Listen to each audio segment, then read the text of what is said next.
everyone, Emily Nash here with our first challenge of Season 8 NTNA. This challenge is called A to Z CND, and we are asked by the judges to get to know us a little bit better to create a 10-tip mural, like reflecting our own personal journey. I chose the personal journey of finding self-love, and so they also asked us to choose 3 words starting with C, N, and D. The words that I chose are careful, natural, and decided. And we also had to only use CND products, all hand painted. So if you'd like to see what I painted and the meaning behind the 3 words I chose, then keep on watching. Bye! In my journey to finding comfort and love in my own skin and body, I wasn't always as confident as I am now. Careful describes how I used to hide myself in clothes or makeup, and I was always careful I wasn't showing too much legs, careful making sure you couldn't see I had a stomach. I lived for so long thinking, oh my god, people might know I have a body. I was a careful little caterpillar hiding in a world before its next form. To get the most accuracy in hand lettering, you can lay out your lettering first and go back and redefine after adding color. Mapping out where you're going to add something later in your design helps keep the flow moving and you don't overdraw other elements. Adding multiple layers of color help add depth without adding black or white to a color. It kind of muddies it out a little bit, so just adding multiple layers of the same color can get that dimension. It wasn't until I was in my early 20s that I started to experiment with what I was comfortable in, or realizing that I didn't need to do a bunch of makeup to feel like myself. I started to feel more natural to myself and finally started to come out of my cocoon. One thing I love about gel is the ability to build colors when you cure in between. I use a little bit of Scrub Fresh on my brush to help blend out colors while adding highlights. With this piece, I wanted to challenge myself in doing something a little bit more realistic because everyone knows I can hand paint, but I've only shown more of a cartoonist side of me, and so this was a challenge to show that I can do more realism as well. I saw this post the other day while I was in the middle of working on this that said, insects really just wrap themselves up, turn into liquid, then come back out as a whole other insect, and people are okay with that, and it made me laugh given the circumstance of me painting a cocoon. Without giving the cocoon a solid black line but still wanting depth, I used a dark green thinly around the edge, leaving a more defined but realistic look. My whole idea of camouflaging the words within different elements was the symbolism of you never know someone's journey by just looking at them. You have to sometimes search a little bit to find the truth.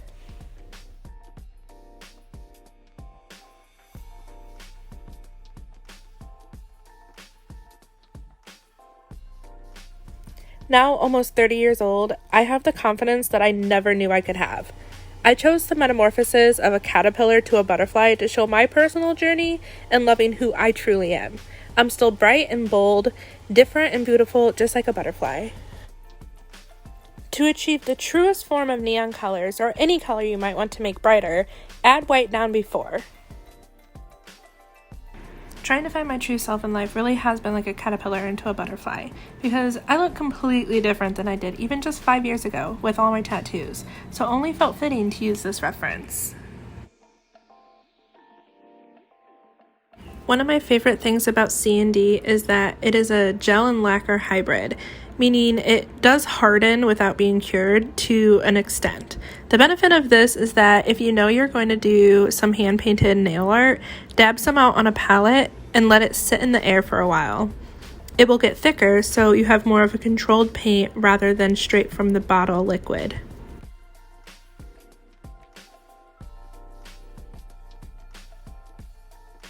It can be also tricky painting over a curved surface like that, so drag the brush across the top of it to get your line and then fill in between so you can keep that straight line and make it look like it's flat even on a curved surface.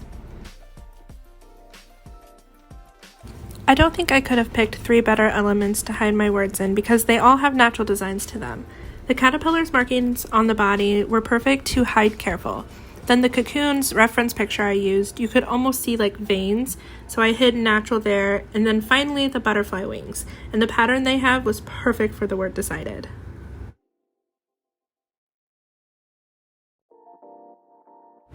This was my favorite part to paint in the whole piece because literally the tiniest of details can make the whole thing change. And adding these tiny little white dots, I feel like just completely changed the look of the butterfly into something that looked flat, and now it has so much dimension. So don't forget to add the tiniest of details when you're doing something, especially when you're doing realism, because every little detail adds to that realistic effect. Another very important part to realism is adding highlights and lowlights. So I went back in after drawing all the lines and I added depth, and then I went back in and added highlights back on top of that, because even that main color you want to get a little bit lighter for like when the light shines in on something, an object. So make sure you're putting highlights and lowlights into stuff that is supposed to be realism.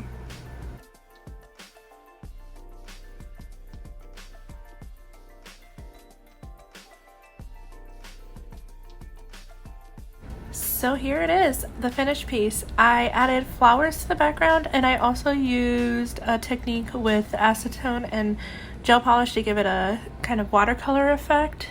I didn't want to crowd too much behind the main pieces, but yeah, here it is.